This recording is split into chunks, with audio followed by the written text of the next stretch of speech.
নমস্কার, আমি নিত্যানন্দ পাল। আজকের ভিডিওতে আমরা কথা বলবো এমন এক সমস্যার বিষয়ে যা প্রায় সবারই হয়ে থাকে, সেটা হলো পেট ফাঁপা আর গ্যাস। বন্ধুরা, এই গ্যাস, পেট ফাঁপা, কোষ্ঠকাঠিন্য, এই প্রত্যেকটা রোগ একে অপরের সঙ্গে কিন্তু জড়িয়ে আছে। প্রথমে আমাদের যদি ঠিকমতো পায়খানা না হয়, তাহলে কিন্তু কোষ্ঠকাঠিন্য বা কনস্টিপেশন থেকে বলা হয়। আর এই যখন ঠিকমতো না পায়খানা হয় তখন গ্যাস তৈরি হয়। আবার গ্যাস তৈরি হলেও ঠিকমতো পায়খানা হয় না, পায়খানা হতে দেরি হয় বা 1-2 দিন ছাড়া পায়খানা হয়। আবার এই গ্যাস আর কোষ্ঠকাঠিন্যর ফলে মানুষের নানান প্রকৃতির উপসর্গ বা রোগের তৈরি হয়।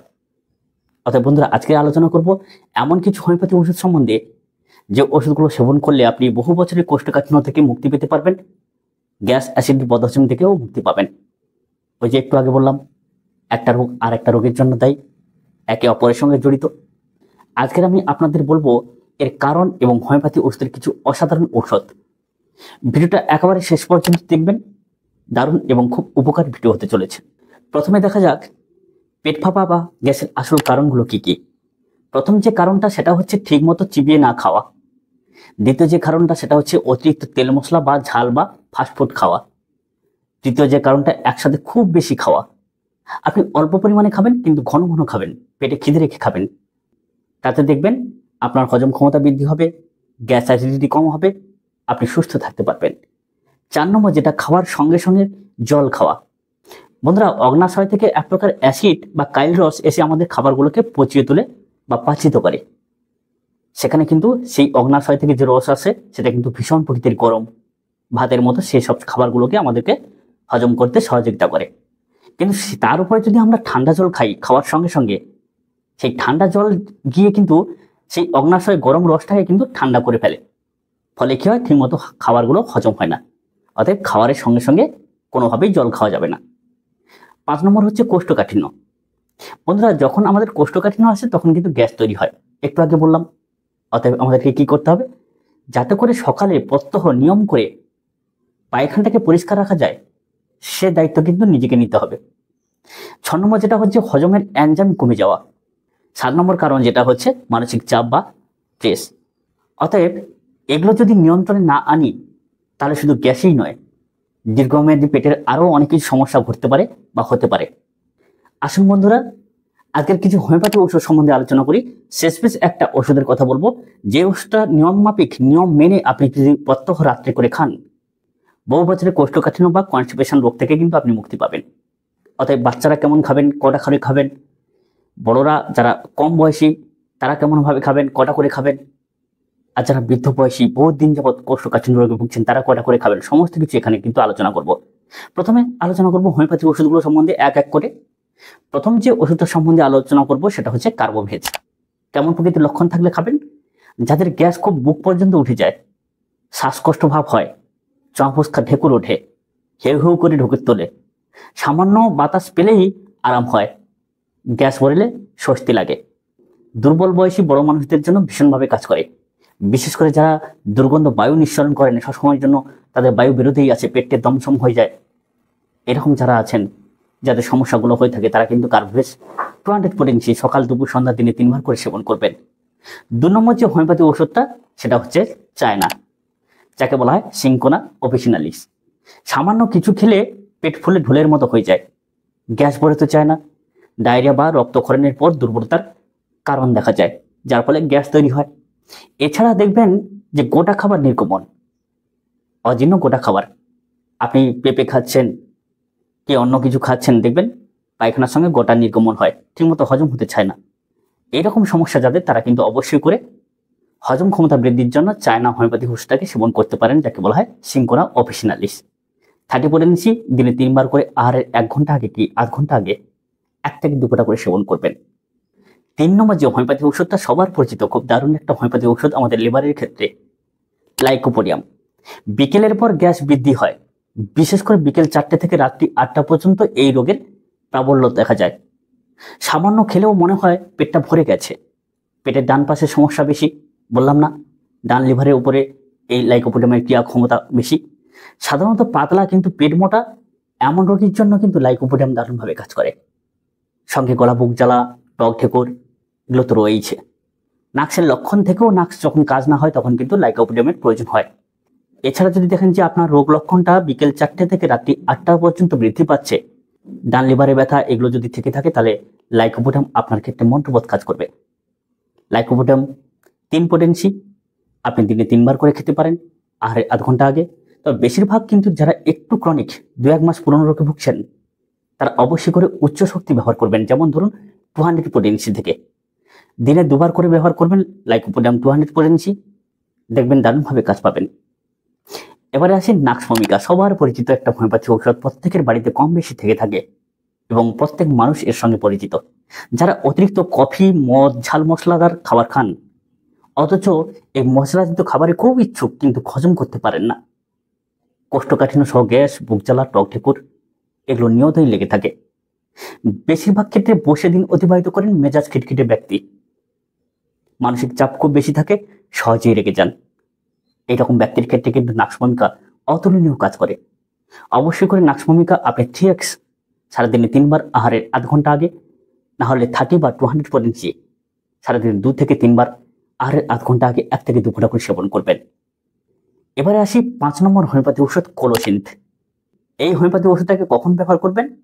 পেটে গ্যাসের কারণে মুড়ে মুড়ে ব্যথা, অর্থাৎ আপনি বসে আছেন, প্রচন্ড পরিমাণে পেট ব্যথা হচ্ছে, দেখবেন সামনের দিকে যদি এরকম ঝুঁকে থাকেন, পেটটা চেপে ধরে থাকেন, বা পেটের উপরে কোনো প্রকার যদি কোনো কিছু চাপ দিয়ে বসে থাকেন সামনের দিকে ঝুঁকে, তবে কিন্তু ব্যথার উপশম বা আরাম মেলে। এক কথায় চেপে ধরলে বা গরম দিলে আরাম লাগে। খাওয়ার পর হঠাৎ করে ব্যথা শুরু হয়, পাক মারা ব্যথা এবং নাভির চতুর্দিকে শুলুনি ব্যথা যাকে বলা হয়, সঙ্গে আমযুক্ত যদি পায়খানা হয়, আর পেটে যদি অসহ্য কাটা ছেঁড়া ব্যথা হয়, সেটা যদি ঝুঁকলে বা চাপলে আরাম হয়, কুঁজো হয়ে শুয়ে থাকলে আরাম হয়, তাহলে আর কোনো কথা নেই, কোলোসিন্থ আপনার ক্ষেত্রে মন্ত্রবোধ কাজ করবে। কোলোসিন্থ মাদার টিংচার যদি আপনি সেবন করেন তাহলে খুব দ্রুত উপকার মিলবে, তবে একদিনের বেশি মাদার টিংচার সেবন করবেন না। আপনি 200 পোটেন্সি বা 30 পোটেন্সি দিনে 3 বা 4বার করে সেবন করতে পারেন আহারের আধ ঘন্টা আগে আগে, দারুণভাবে উপকার পাবেন। যাদের অতিরিক্ত পেট ব্যথা থাকে তারা কোলোসিন্থ মাদার টিংচার নারকেল তেলের সঙ্গে মিশিয়ে বা শুদ্ধ জলের সঙ্গে মিশিয়ে মালিশ করতে পারেন পেটের উপরে বাহ্যিক প্রয়োগ হিসেবে, তাতেও ব্যথার আরাম মেলে। সঙ্গে হোমিওপ্যাথি ওষুধ 30 বা 200 পোটেন্সি ভিতর থেকে সেবন করবেন। আসুন বন্ধুরা, 6 নম্বর যে হোমিওপ্যাথি ওষুধ সেটা হচ্ছে ডায়োস্কোরিয়া। গ্যাসের ব্যথা নিচের দিকে না গিয়ে উপরের দিকে উঠে যায়, কোলোসিন্থের বিপরীত লক্ষণে কিন্তু এই হোমিওপ্যাথি ওষুধটাকে আমরা ব্যবহার করে থাকি। কোলোসিন্থের সামনের দিকে ঝুঁকে থাকলে আরাম, আর ডায়োস্কোরিয়াতে সোজা হয়ে বসে থাকলে বা পিছন দিকে ঝুঁকলে তবে আরাম। নিশ্চয়ই বুঝতে পারলেন, একই লক্ষণ থাকবে, তবে কোলোসিন্থে সামনের দিকে ঝুঁকলে আরাম, আর ডায়োস্কোরিয়া সোজা বা পিছন দিকে ঝুঁকলে আরাম। এটাই হচ্ছে এর বিশিষ্ট বা লক্ষণ। সেখানে আপনার 30 বা 200 পোটেন্সি দিনে 2-3বার করে সেবন করতে পারেন। তাহলে বন্ধুরা, এতক্ষণ যে হোমিওপ্যাথি ওষুধগুলো আলোচনা করলাম, কোষ্ঠকাঠিন্যর জন্য অর্থাৎ 1-2 দিন ছাড়া পায়খানা হওয়ার জন্য যে গ্যাস তৈরি হচ্ছে, সেই গ্যাস থেকে কিভাবে আপনাদের আরাম মিলবে বা আপনারা সুস্থ হবেন। আবার এই গ্যাসের কারণে যে কোষ্ঠকাঠিন্য হচ্ছে, এই হোমিওপ্যাথি ওষুধগুলোকে লক্ষণ ভিত্তিক সেবন করে আপনারা কিন্তু সুস্থ হবেন। এবারে আসি একটা ওষুধের কথা, হোমিওপ্যাথি ওষুধ যেটা ব্যাকসন কোম্পানি তৈরি করে থাকে। বন্ধুরা, আপনারা অনেকেই জানেন যে ওয়াইল্যাক্স বলে ব্যাকসন কোম্পানির একটা ট্যাবলেট পাওয়া যায়, ল্যাক্সেটিভ ট্যাবলেট বলা হয়।